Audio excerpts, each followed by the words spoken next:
Oke, Bapak Ibu, kita mulai. Bismillahirrahmanirrahim. Assalamualaikum warahmatullahi wabarakatuh. Alhamdulillah wassalatu wassalamu ala Rasulillahi wa ala alihi wa sahbihi wa mawalah wa la khawla wa la quwata illa billah.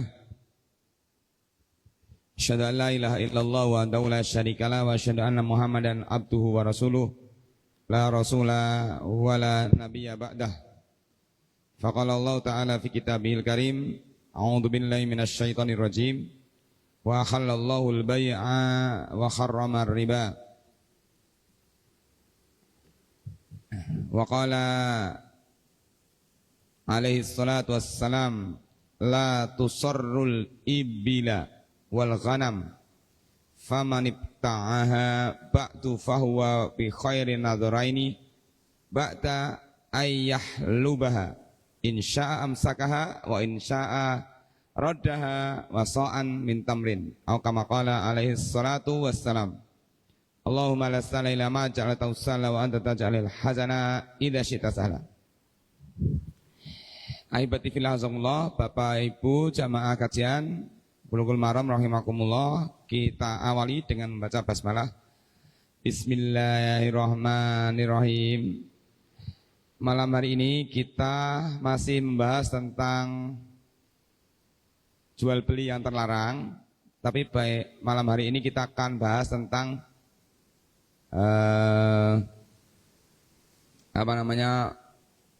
menipu, ya, menipu dalam jual beli dengan beberapa bentuknya. Kita lihat nanti ada beberapa riwayat di dalam kitab Bulughul Maram ini. Kita mulai dari hadis yang ke-693 terlebih dahulu, nanti baru berlanjut ke hadis berikutnya. Baik, wa an Abi Hurairah radhiyallahu anhu anin Nabi sallallahu alaihi wasallam qala la tusarru al-ibil wal ghanam faman ibta'aha ba'du fahuwa bi khairin nadharaini ba'da ayyahlubaha insya'a amsakaha wa insya'a raddaha wa sa'an min tamrin muttafaqun alaih. Wa li Muslim fahuwa bil khiyari thalathata ayyamin wa fi riwayatin lahu allaqahal Bukhari wa radda ma'aha sa'an min ta'amin la samra'a. Qala al-Bukhari wa tamru aksaru. Ini saya besarkan di sini. Dari Abu Hurairah radhiyallahu anhu berkata, Nabi sallallahu alaihi wasallam bersabda, janganlah menahan susu unta dan kambing. Barang siapa membelinya, ia boleh memilih yang lebih baik antara dua hal setelah memeras susunya, yaitu jika ia mau, ia boleh menahannya, dan jika tidak, ia boleh mengembalikannya dengan satu sok kurma. Muttafaq alaih. Menurut riwayat Muslim, ia boleh memilih selama 3 hari. Menurut riwayatnya yang dikomentari oleh Imam Al-Bukhari, ia mengembalikannya beserta satu sok makanan tanpa gandum. Maksudnya gandum yang mahal. Bukhari mengatakan dan kurma itu lebih banyak. Kalau Bapak Ibu membaca sekilas hadis ini dan membaca terjemahnya, saya yakin panjenengan tidak bisa memahami, agak susah. Niku hadisnya karepe pripun kan ngoten. Kok ngeten niki menahan-menahan. Dadi ngeten, Pak. Maka untuk memahaminya kita perlu membaca sarah. Oke, membaca sarah. Jadi gini.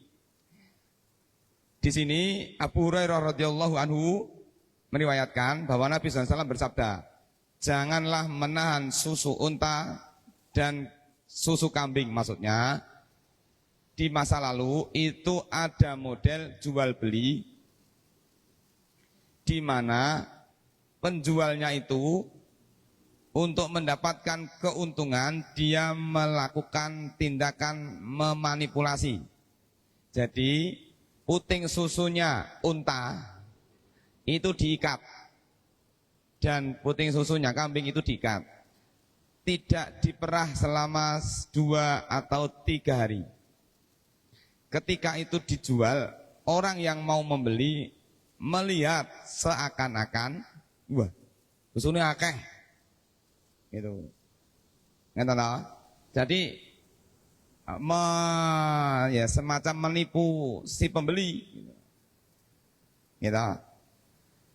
Apa namanya? Dengan apa namanya? Mengira bahwa seolah-olah susunya unta ini banyak, padahal dia tidak diperah selama 3 hari.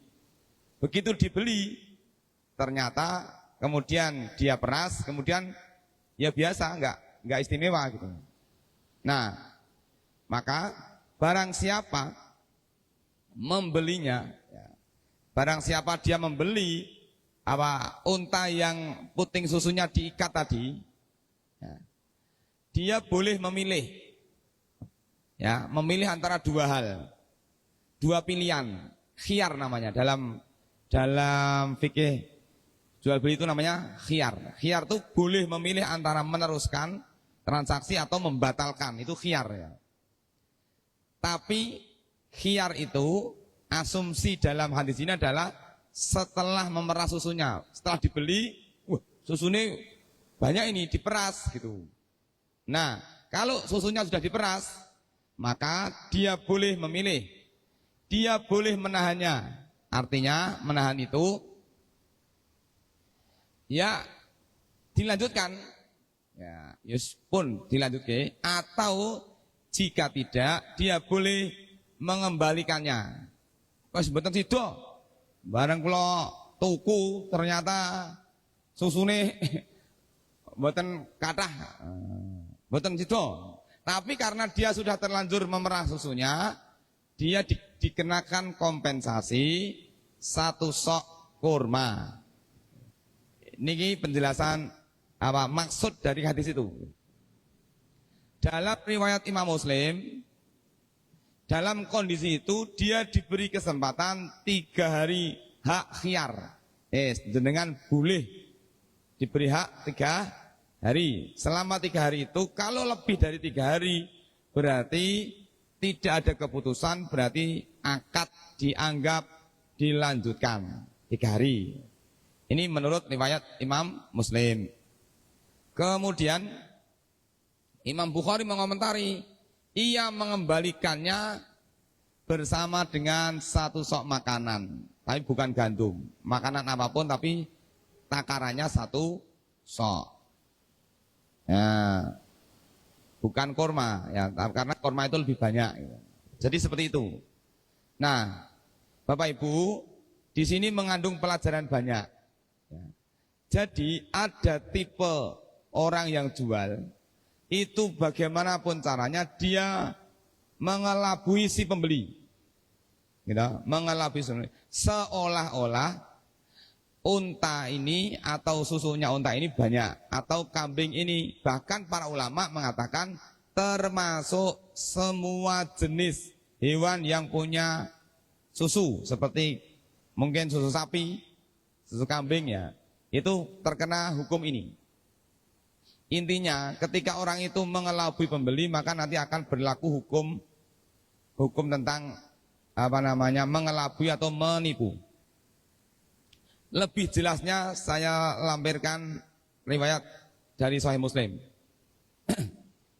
Haddatsana Qutaibah Ibnu Sa'id, haddatsana Yaqub yakni Abdurrahman Al-Qari, an Suhail an Abihi an Abi Hurairah radhiyallahu anhu, anna Rasulullah sallallahu alaihi wasallam qala, man ibta'a syatan musarratan fahuwa fiha bil khiyari salasata ayamin insya'a amsakaha wa insya'a raddaha Waradda ma'aha sa'an min tamrin.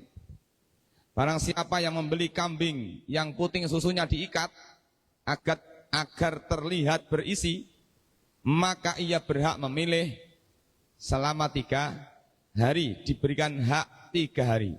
Jika ia berkenan menahannya, maksudnya melanjutkan transaksi, maka boleh menahannya. Jika ia berkenan mengembalikannya, berarti membatalkan transaksi, maka ia boleh mengembalikannya, tapi dengan kompensasi 1 sok kurma. Ini riwayat Imam Muslim. Dengan asumsi susu yang tadi diikat tadi sudah diperah oleh orang yang membeli. Nah, ini namanya tasriyah. Tasriyah itu mengikat puting susu pada binatang, ya, supaya terkumpul banyak dan tidak diperah selama 2 atau 3 hari. Nah, seperti itu. Ya. Nih, ternak unta dan kambing diikat dan dibiarkan tidak diperah selama 2 atau 3 hari sampai susunya terkumpul, sehingga pembelinya melihatnya banyak dan meningkatkan harga karena terlihat banyaknya susu. Jika ia memerahnya setelah itu, setelah 1 atau 2 kali pemerahan, dia baru tahu bahwa bukan susunya dan ini merupakan gharar, penipuan. Enten nggih Pak? Model jual beli barangnya tok mulus, barang tinggo 2 dina 3 dina pun ketinggal, gitu, cete pun ketinggal. Napa niku barang asline? Wah, awalnya ndek ben barangnya kuincelong. Gitu. Wah, kuincelong barang di nembe kodanan pisan langsung ketok bekisak. Ini modelnya kan seperti itu kan. Nah, ini namanya masuk kategori tasriyah gitu ya. Nah, jadi tasriyah itu adalah perlakuan, treatment terhadap barang yang dijual. Ya, perlakuan terhadap barang yang dijual dengan 2 maksud. Maksud yang pertama, memperlihatkan barang itu memiliki kualitas, fungsi, atau spesifikasi lebih dari yang sebenarnya, supaya untuk meningkatkan harga. Ben regane mumbul, ya, ini ya. Beda kasusnya kalau orang jual di servis yang rusak didandani, ya memang ya betul-betul bagus gitu ya, bukan untuk mengelabui ya. 2, membuat calon pembeli memiliki anggapan dan penilaian atas barang itu seperti yang diperlihatkan, yang sebenarnya lebih dari kondisi yang senyatanya. Asli ini mboten ngeten niku. Gitu. Jadi untuk membuat anggapan si pembeli tadi supaya dia tertipu gitu ya. Nah, gini Bapak Ibu. Ini saya kenalkan, saya buatkan tulisan sederhana supaya lebih mudah memahami. Ada 2 istilah, tadlis dan ghish. Ghish. Ini saya tulis ghain ya, ghain. Ghish itu shin besar tapi double. Ya, tadlis dan ghish dalam jual beli. Baik. Kita awali dulu dari sini. Surat Al-Kahfi ayat 59 supaya kita lebih mudah memahami kedudukannya.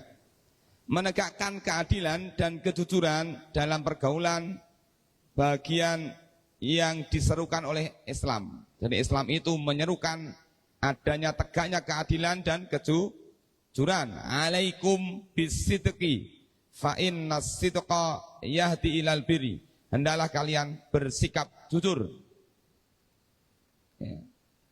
Adil juga bagian dari perintah Islam. Ya, adil. Keadilan dan kejujuran adalah pondasi kokoh. Ya, baiknya masyarakat itu kalau tegak keadilan dan kejujuran. Sebagaimana tindakan zalim ya, adalah faktor utama rusaknya umat, hancurnya peradaban. Wal tilkal qura ahlaknahum lamma dzalamu, dan penduduk negeri itu telah kami binasakan, kami turunkan azab. Kenapa? Ketika mereka berbuat zalim. Wa ja'alna limahlikihim mau'ida, dan telah kami tetapkan waktu tertentu bagi kebinasaan mereka. Perbuatan zalim itu pasti akan menunggu kehancurannya, kan gitu. Nah, kedzaliman dalam bentuk apapun ya, itu akan dihancurkan oleh Allah Ta'ala. Bahkan Abdullah bin Abbas mengatakan, andaikan suatu gunung itu berbuat zalim kepada gunung yang lain, niscaya gunung yang zalim itu akan dihancurkan oleh Allah Ta'ala. Ini sebuah asar dari sahabat Abdullah bin Abbas. Gunung yang tersusun batu besar saja akan dihancurkan oleh Allah, apalagi manusia yang lemah. Nah, salah satu bentuk kedzaliman adalah sikap curang, ya, sikap curang dalam menakar, menimbang, mengukur, jual beli dan lain sebagainya. Allah berfirman di dalam surah Al-A'raf ayat 85, wa ila madyana akhahum Syu'aibah, dan kepada kaum Madyan kami utus saudara mereka bernama Syu'aib. Qala, ya, Syu'aib berkata, ya qaumi ibudullaha ma lakum min ilahin ghairuh. Syu'aib niki mara sepoe Nabi Musa nggih, jelas nggih. Nabi Syu'aib itu mara sepoe Nabi Musa. Wahai kaumku, sembahlah Allah, tiada ilah bagimu selain Ia. Qad ja'atkum bayyinatum mir rabbikum, telah datang bukti yang nyata dari Rabbmu. Maka perintahnya adalah fa'auful kaila wal mizana wala tabkhasun nasa asya'ahum. Maka sempurnakanlah takaran dan timbangan. Jangan kamu merugikan manusia sedikit pun. Gitu. Berarti kalau merugikan itu berarti berbuat zalim kepada manusia, berbuat curang, menipu. Nah. Terus, wala tufsidu fil ardi, jangan kamu berbuat kerusakan di muka bumi. Ba'da islahiha, setelah bumi itu baik, diciptakan dengan baik. Dzalikum khairakum in kuntum mu'minin. Maka itulah yang lebih baik bagimu jika kamu orang beriman. Nah, ini adalah ayat yang menjelaskan kepada kita bahwa Nabi Syu'aib sudah mengingatkan kepada penduduk Madyan, satu, untuk menyembah kepada Allah, dua, untuk menyempurnakan takaran dan timbangan, tiga, jangan sampai berbuat yang merugikan manusia sedikit pun, yang merugikan orang lain sedikit pun. Yang keempat, jangan berbuat kerusakan. Apa yang terjadi? Ternyata peringatan Nabi Syu'aib itu tidak dihiraukan, boten digagas. Akhirnya Allah Subhanahu wa taala murka, fa'akhadathumur rajfah fa'asbahu fi darihim jathimin.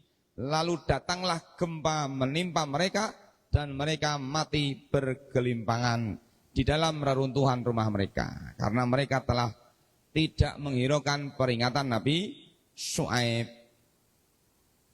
Nah, sekarang kita bahas bentuk kedzaliman itu. Bentuknya yang pertama adalah al-ghisyu. Al-ghisyu artinya menipu atau berbuat curang. Ghish, tindakan menyembunyikan cacat atau kekurangan suatu barang atau jasa dengan tujuan mengelabui. Mengelabui itu ngapusi.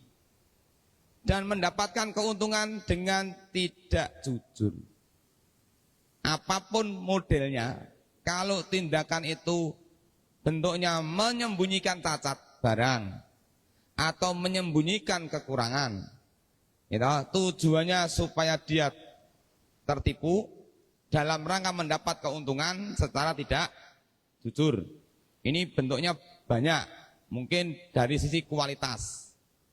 Ini barang istimewa nih, barangnya ini. Padahal tidak istimewa. Itu berarti karena kualitas.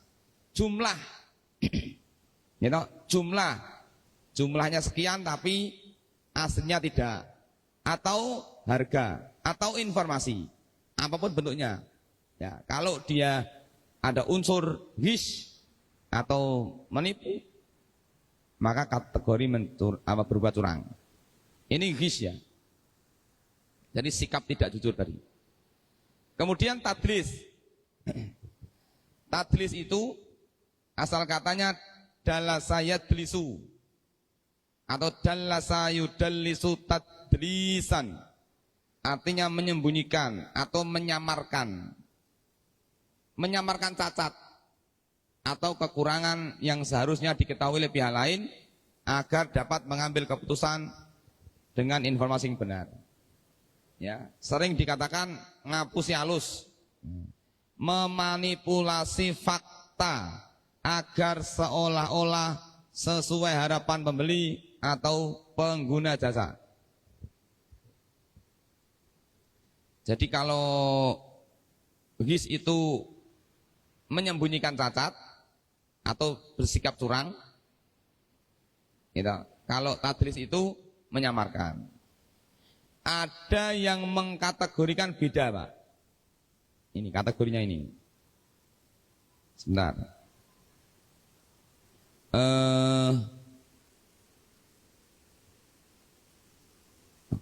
Di sini lupa saya.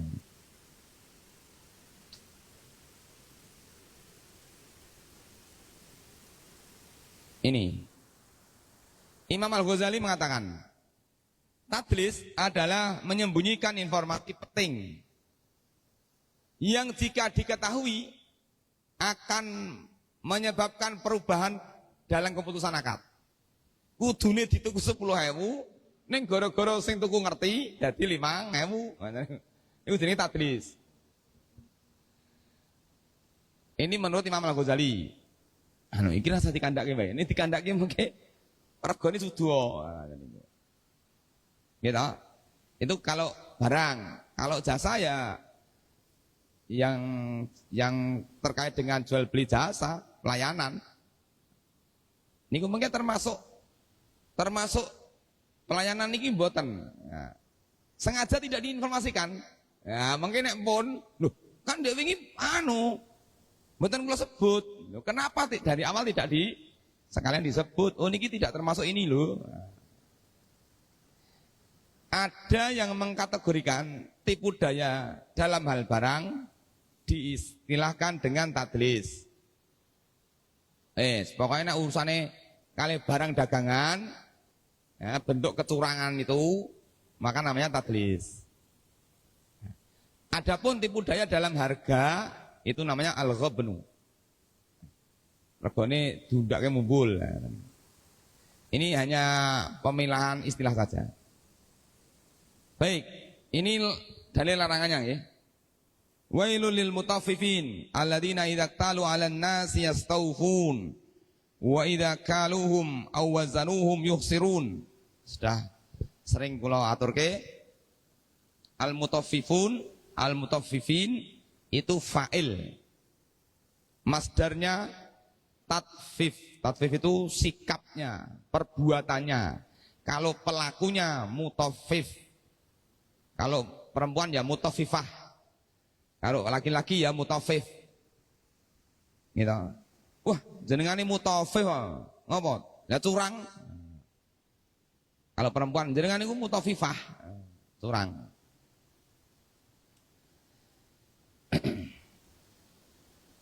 Man ghassa falaisa minna. Barang siapa yang menipu atau barang siapa yang berbuat curang, ghassa itu bisa menipu, bisa curang. Man ghassa falaisa minna. Barang siapa yang menipu, curang, maka dia bukan golongan kami. Kalimat laisa minna itu menunjukkan akan ketegasan hukum Islam terkait dengan orang-orang yang apa itu tadi melakukan aktivitas itu. Kenapa orang suka berbuat curang? Yang pertama karena rakus, Pak. Ya, tomak. Ya, orang itu kalau sudah rakus dalam urusan dunia itu, ya hasratnya bagaimana supaya terpenuhi kan gitu. Digambarkan oleh Nabi SAW, mati bani ja'i'ani ursila fi ghanamin bi afsadalaha min khirsil mar'i alal mali. Matur nuwun. Alal mali wasyarafi lidini. Kerusakan yang diakibatkan oleh 2 ekor serigala lapar yang dilepas pada kawanan kambing tidak lebih besar daripada kerusakan yang ditimbulkan oleh orang yang rakus terhadap harta kedudukan dalam merusak agamanya. Jangan bayangke enten anjing pun rong dino mboten dipakani. Gitu, meraung-raung gitu. Wah, niku pasti melihat seekor harimau serigala melihat kawanan kambing lewat mungkin langsung diterkam. Itu tidak ada apa-apanya dibandingkan dengan orang yang rakus terhadap harta. Tiang niku nek ampun rakus urusan bondo, gitu. Niku pun ngalahke napa-napa. Dulur men ilang dulure. Napa meneh trimo kanca. Gitu. Malah gitu yang lebih daripada itu. Wis ra dulur-duluran, gampangane ngoten niku. Wis, mending ora duwe kanca ora apa-apa kan ngoten niku. Saking rakusnya orang terhadap harta. Makanya ada unen-unen ini unen-unen kula pun tau ngrungokke ning nek jenengan pengen mukti aja kelingan kanca, aja kelingan dulur. Mula ya niku filosofi ana itu ya. Jadi di kalangan para orang-orang pegawai itu dulu dari saya di apa ya pernah ada kalimat gitu. Wis, pokoknya pengen mukti aja kelingan kanca. Wong kelingan kanca nggur pokoke randang munggah pangkat. Randang ini wah, udah. Kayak gitu. Karena itu prinsipnya orang rakus. Prinsipnya orang rakus. 2, orang rakus itu karena lemah iman. Ya, orang baru lemah iman ya, maka akan menjadi rakus. Karena iman itu akan menahan seseorang dari cinta dunia. Kenapa kok dia lemah iman? Karena lemah iman, akhirnya tidak percaya bahwa di hari akhir nanti ada minta pertanggung jawaban. Nah, gitu. Nomor 3, karena lemahnya pengawasan penguasa. Ya, dalam hari ini pemerintah. Ya, penguasa itu punya kewajiban untuk memikirkan maslahat akhirat dan maslahat dunia. Itu tanggung jawab pemimpin. Pemimpin itu pemimpin yang baik, itu pemimpin yang memikirkan kemaslahatan rakyatnya, baik kemaslahatan dunia maupun akhirat. Itu namanya pemimpin yang beriman. Nah, niki dalilnya, Pak.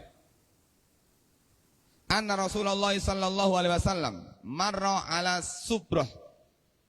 Subrah niku tumpukan makanan. Subrah ta'amin, tumpukan makanan. Fa'adakhala yadahu fiha. Maka Nabi sallallahu alaihi wasallam memasukkan tangannya ke dalam makanan itu. Dirogoh ngene, Pak. Fanalat asabi'uhu balalan. Maka jari-jarinya menyentuh sesuatu yang basah. Momo enten wong dodol rambutan. Dirogoh ten ngisor. Loh, rambutan kok teles-teles ngene? Maka Rasulullah bertanya, "Mahada ya sahibat ta'am?" Loh, niki napa, Bu? Niki napa, Pak? Tanya. Qala Asabadus sama'u ya Rasulullah. Itu buah itu terkena hujan. Nah, rodok bosok niku, gamane ngoten niku. Qala afala ja'altahu fawqa ta'am kayarahun nas? Kenapa tidak ditaruh di atas mawon? Ngene apa mboten ditokok dhuwur mawon ben ngerti. Malah jenengan delikke. Pripun to jenengan niku? Nah, gamane ten niku. Maka Nabi mengakhiri ucapan beliau dengan kalimat man ghasya falaisa minni. Barang siapa yang menipu, barang siapa yang curang, maka dia bukan golongan kami. Rasulullah saat itu bertindak sebagai penguasa, sebagai khalifah, memeriksa kondisi rakyatnya yang jadi pedagang, ngawasi.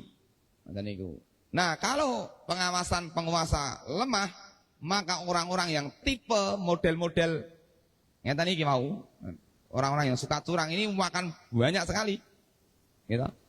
Nah, akan banyak sekali. Mungkin timbangannya ditambahi tempeli potongan besi ben rada abot, atau bagaimana, kan gitu. Nah, ini berarti peran penguasa menjadi sangat penting dalam menahan munculnya orang-orang yang curang. Bentuknya bisa banyak ya, takrir, menipu, goben itu menjual dengan harga selangit, goror yang tidak jelas, hulul korupsi, riswah, itikar menimbun. Kita lebih ke arahnya ke jual beli saja nih. Ini contoh konkretnya nih, menjual barang tanpa pemberitahuan, barang cacat. Contoh orang jual HP bekas. Wah niku asline rusane kok mboten diceritake. Pripun Pak? Wah niki istimewa niki. Wah barangnya sih mulus. Jerone mboten diceritake.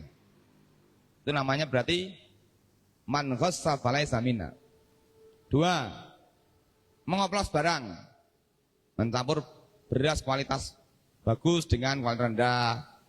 Mencampur, ndek ben kok kasus Pak. Premium sama pertama. Dioplos, aduh. Nggih. Itu. Terus memasuk sertifikat. Mencantumkan label MUI, ya halal asli ini mboten enten. Kan untuk menyamakan legalitas. Menyembunyikan informasi dalam transaksi. Misalnya penjual rumah menyembunyikan informasi tentang kondisi bangunan yang retak atau sering banjir. Ya. Menyembunyikan fakta. Tadlis dalam lamaran kerja. Menambahkan pengalaman. Aslinya mboten tahu nyambut gawe. Ijazah palsu. Ini termasuk tadlis. Nggih Pak nggih. Nembe usum. Nembe rame.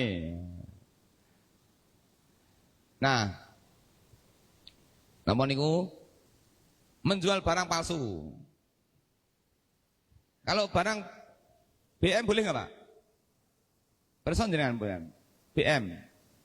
Black market. Black market itu pasar gelap yang tidak melalui bea cukai. Boleh nggak? Disinggung bener.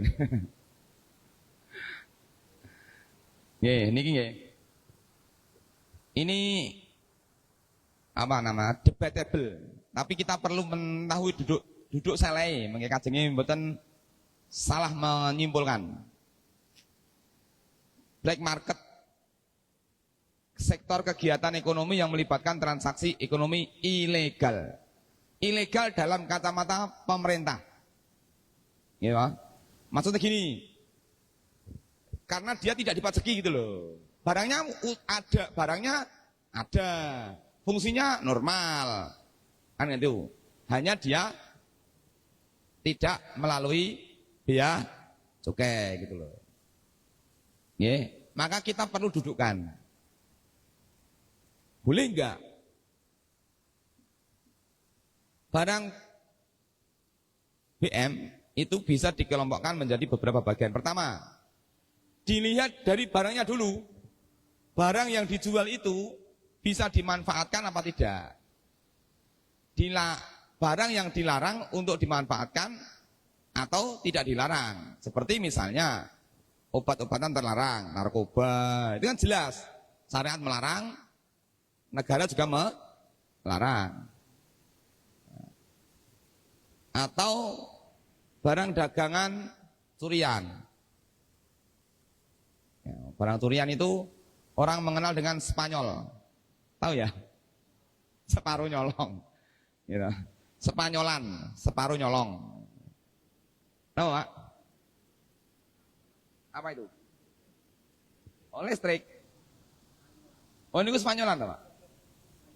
Oh, banyak yang Spanyolan gitu.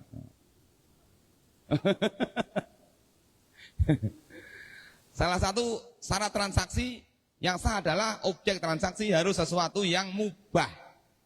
Barangnya mubah enggak itu? Innallaha ta'ala idza harrama syai'an harrama tsamanahu. Sesungguhnya Allah jika mengharamkan sesuatu, maka Allah haramkan hasil jual belinya. Wong barangnya haram kok. Didolo ya batine haram.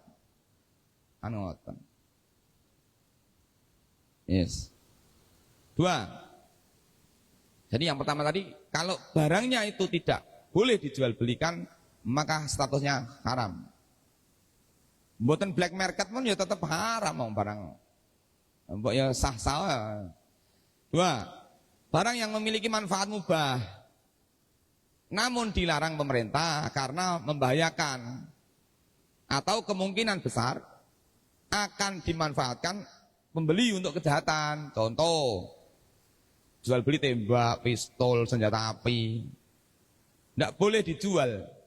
Karena jika dijual termasuk tolong menolong dalam maksiat.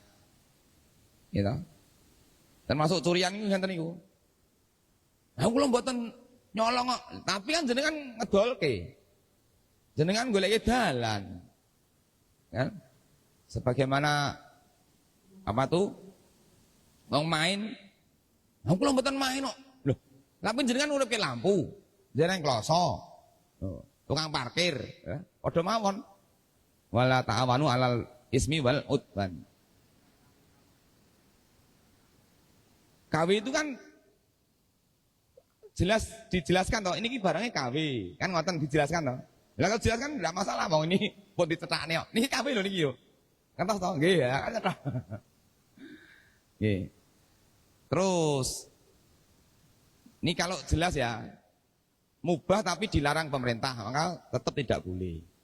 Karena masuk kategori ini. Nah Rasulullah SAW an bai'is silah fil fitnah. Rasulullah melarang jual beli senjata pada waktu terjadi fitnah. Lagi padu tawuran kono ngene, ayo sing gelem sing tumbas niki, tumbas pedang niki sinten? Was. Ngompor-ngompori. Kecuali dalam kasus apa itu peperangan antara kaum muslimin dengan orang kafir lah, beda ya. 3. Barang yang manfaatnya mubah, memenuhi persyaratan sah jual beli, tapi tidak mendapat legalitas dari pemerintah. Nah ini yang kita bahas itu kan barangnya yo manfaatnya cetha, gitu Pak. Yo barang mubah dijual beli, hanya saja tidak lewat bea cukai. Nah, kan ngoten. Nah, maka para ulama dalam mensikapi barang model begini, ada yang mengatakan boleh, alasannya ini, status hukum jual beli black market secara syariat sah. Jadi secara hukum fikihnya sah. Masalah administrasi pajak itu tidak mempengaruhi transaksi. Wong barangnya enten, hanya dia tidak dipajeki kan. Nih, ini ulama yang membolehkan, ya, tidak terpengaruh oleh itu tadi. Yang kedua,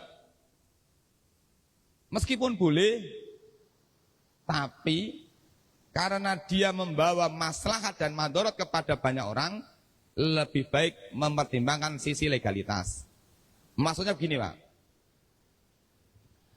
Yang tadi kan membolehkan itu mengabaikan unsur itu. Wong itu kan kajian fikih itu kan selama syarat-syarat rukunnya cukup sah.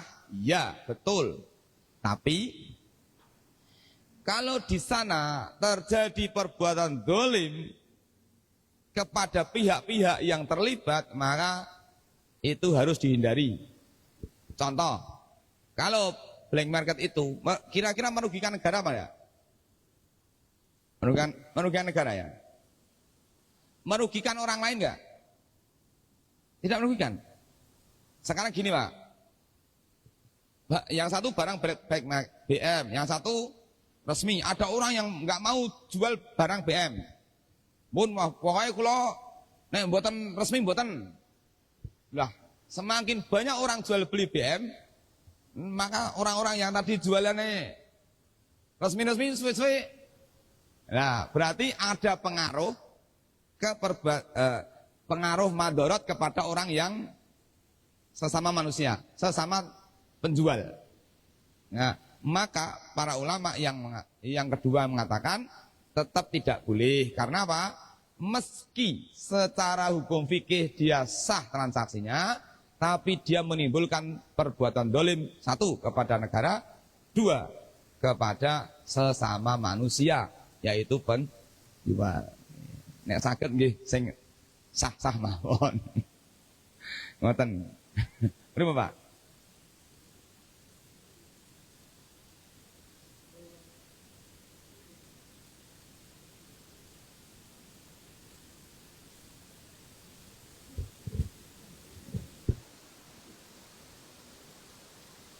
Itu masuk BMI.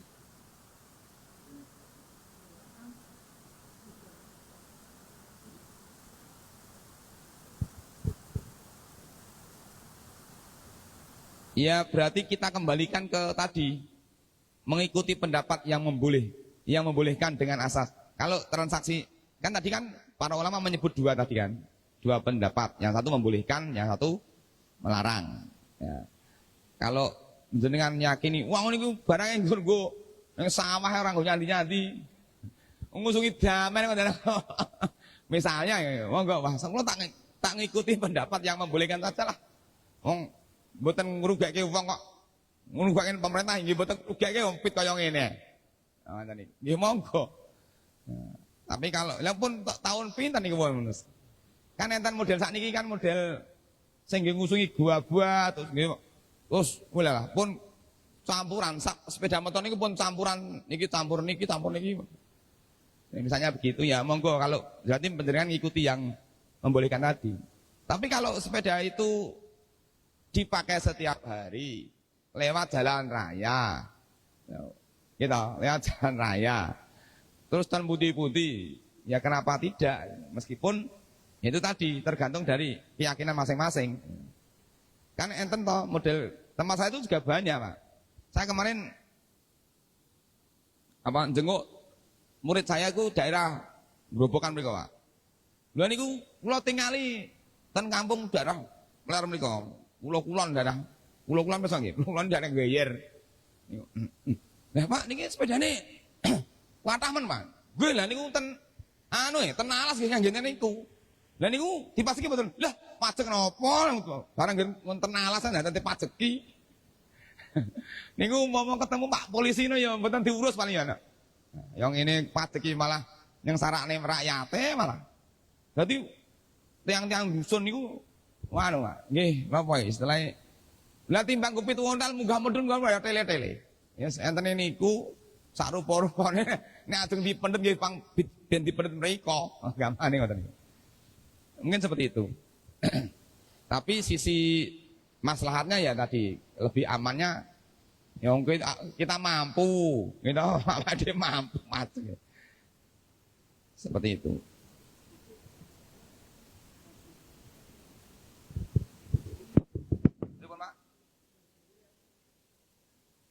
Penjual loh, penjual lain.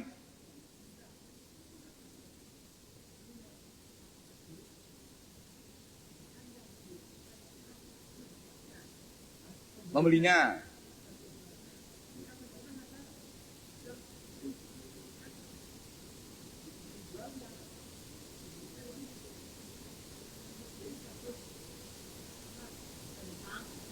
Gimana?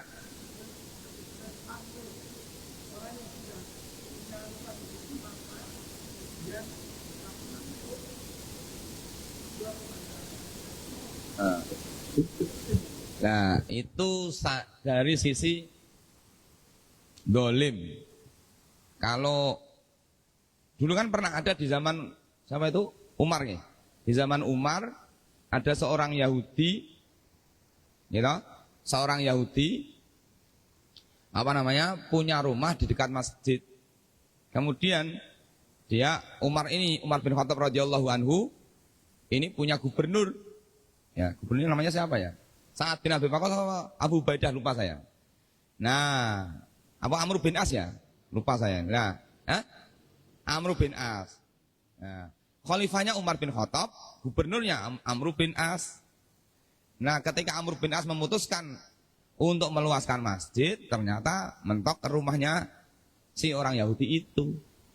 Wah, dia digusur. Dia lapor kepada Amirul Mukminin Umar bin Khattab. Ya Amirul Mukminin, saya mau ketemu Umar. Ketemulah Umar bin Khattab. Ini gubernur Anda ini begini-begini. Dikasihlah tulang. Tulang itu digaris dengan pedang. Bawa dia kepada Amr bin As. Akhirnya ya pemimpin yang beriman itu dikasih peringatan gitu, takut akhirnya membatalkan itu. Ya karena itu tadi Pak. Makanya salah satu fungsi kita adalah memberikan peringatan kepada pemimpin ketika pemimpin itu berbuat dolim. Ya seperti itu. Kalau itu memang betul-betul perbuatan dolim, ya kita punya kewajiban untuk mengingatkan. Nah, itu. Kan jelas itu, misalnya dalam kajiannya itu merugikan, ya berarti harus diingatkan. Seperti itu. Saya lanjut ke sini, malah nyenggol ke sini. Ini hadis berikutnya.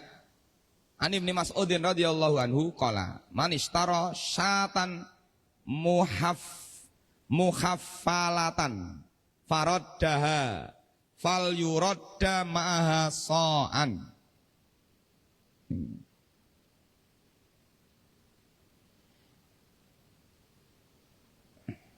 Barang siapa yang membeli seekor kambing yang penuh susunya karena tidak diperah, lalu ia mengembalikannya, maka hendaknya ia mengembalikannya beserta satu sok makanan, maksudnya satu sok makanan, bisa kurma, bisa yang lain. Yang berikutnya, An Abi Hurairah radhiyallahu anhu anna Rasulullah sallallahu alaihi wasallam marra ala subrah. Ini tadi sudah saya bacakan. Ya, yang tadi Rasul memasukkan ke dalam makanan tadi. Nah, kita lihat hikmahnya ini. Yang pertama, al-Islamu yuridu bina al-mu'amalati ala sidqi wal amanati wan nuski. Islam itu menginginkan membangun muamalah dibangun di atas kejujuran, di atas amanah dan nasihat. Jadi muamalah itu hubungan antara manusia dengan manusia itu dibangun di atas prinsip kejujuran, prinsip amanah, prinsip saling memberikan nasihat. Wa yanha 'anil khada'i wa taghriri wa tadlisi. Dan melarang manusia dalam bermuamalah itu dari menipu, tipu muslihat, ya kan? Kemudian berbuat curang, ya. Lima yajurruhu min ghasyin yatarattabu alaihi al-adawatu wal baghdha. Karena sikap menipu, tipu muslihat, ya, berbuat curang, itu semuanya akan membawa pengaruh berakibat munculnya permusuhan, munculnya kebencian, goro-goro gelo. Wah, dia ingin bila diwapusi kok, wong ngerti ora ini tak. Namanya dan itu. Ya, jadi permusuhan, kebencian. 3, aklu amwalin nasi bil batil, yaitu memakan harta manusia dengan cara yang tidak benar. Wong dudu gitu. Bukan haknya dia makan, ya, direwangi sumpah. Niki saestu niki, nek panjenengan mboten, namung jenengan prok. Makanya ketemu pembeli yang lain juga begitu. hanya ingin mendapatkan keuntungan. Maka dua hadis ini, hadza fi hadainil hadisaini anitadlisi wa dzalika bitarkil laban fi duru'i bahimah wal bahimatil an'am inda iradati baiha. Salah satu caranya adalah dengan melakukan tadlis tadi. Ya, kudune jual apa itu kambing atau unta itu yo saenene mawon dadak ditaleni puting susunya sehingga seolah-olah banyak, sehingga fayadunnuhul mustari adatan laha wa fayastariha bima la yastahiqhu min saman. Kemudian dia membeli barang itu ya dengan harga yang tidak semestinya. Yang tidak semestinya, harganya mestinya tidak seperti itu. Ya, dia harganya naik. Wa yakunul ba'i qad ghasyal mustari wa dzalama. Maka dalam kondisi itu seorang penjual telah berbuat curang, telah menipu pembeli dan telah berbuat dolim kepadanya. Ini hanya tambahan saja, penjabaran saja. An-nahyu yaqtadi tahrim li'annahu aklul amwalin nasi bil batil. Larangan dalam jual beli, menipu dalam jual beli itu adalah menuntut keharaman. Ini bukan hanya makruh, Pak, tapi haram. Kenapa haram? Karena dia menjadi sebab seseorang bisa memakan harta milik orang lain dengan cara yang batil. Nomor 4. Al-bai'u sahih in radiyaha amsakaha walakin lahul khiyar bainal imsaki waradi idza alima tasriyah sawaun alimahu qablal halab au ba'dah. Jual belinya sah, akan tetapi orang yang telah membeli yang unta atau kambing yang ditasriyah tadi, tasriyah itu tadi yang diikat puting susunya tadi, itu diberi waktu khiyar selama 3 hari. Ya, pun niki beneran asta kondur sik, nggih, mangke di tanggo 3 dina, ya, punya hak. Nek 3 dina jenengan pun yakin, jenengan 3 dina mboten mriki, mboten balekke, berarti akad selesai, jenengan melanjutkan akad. Tapi kok dalam waktu 3 hari jenengan menemukan sesuatu, nah maka hukumnya adalah jenengan mengembalikan hewan tadi dengan 1 sok makanan sebagai bentuk kompensasi. Wong susune pun jenengan perah, pun jenengan unjuk, yo joli napa? 1 sok makanan, itu namanya kompensasi.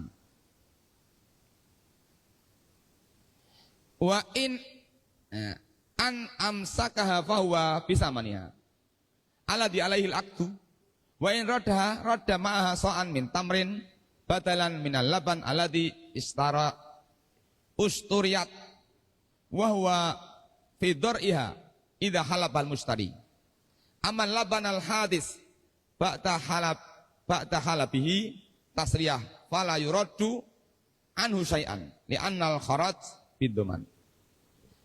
Jika orang tadi menahan, artinya menahan itu barang pun ditumbas, mboten dibalekke, berarti harganya sesuai dengan akad. Tapi kalau mengembalikan barang mboten sido, sementara pun diperah, maka harus menyerahkan 1 sok tadi, 1 sok makanan atau dari kurma sebagai ganti susu yang sudah dia perah dan dia minum. Nah, ini ketentuannya seperti itu. Lah kira-kira nek ten ngene dhewe enten mboten, Pak? Model dodolan sapi napa kambing sing modele ngeten niku. Mboten enten nggih? Mboten cara. Niku model wong Arab mriko. Yang sing enten nggih niku dikiaskan, mengkiaskan dari jual beli kambing itu mungkin sepeda motor. Yang kudune wanu digolekke jelantrah apa dilapke asline bareng dikudanan dadi usam kafe misalnya. Ini yang mengelabui itu. Okay. Nanti bisa dikiaskan ke jual beli yang lain. Tapi kalau memang diperbaiki beneran, nggak masalah. Dia tidak punya niat untuk menipu. Supaya harganya naik, ya didandak kesik.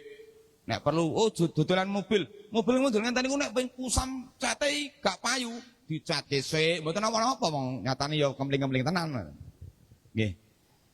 Nggih Bapak Ibu, demikian yang bisa kita kaji pada malam hari ini terkait dengan menipu dalam jual beli. Semoga menambah hasanah pemahaman kita dan kita semakin hati-hati dalam melakukan sebuah transaksi. Kita akhiri dengan membaca doa kafaratul majlis. Subhanakallahumma wa bihamdika asyhadu an la ilaha illa anta astaghfiruka wa atubu ilaik. Assalamualaikum warahmatullahi wabarakatuh.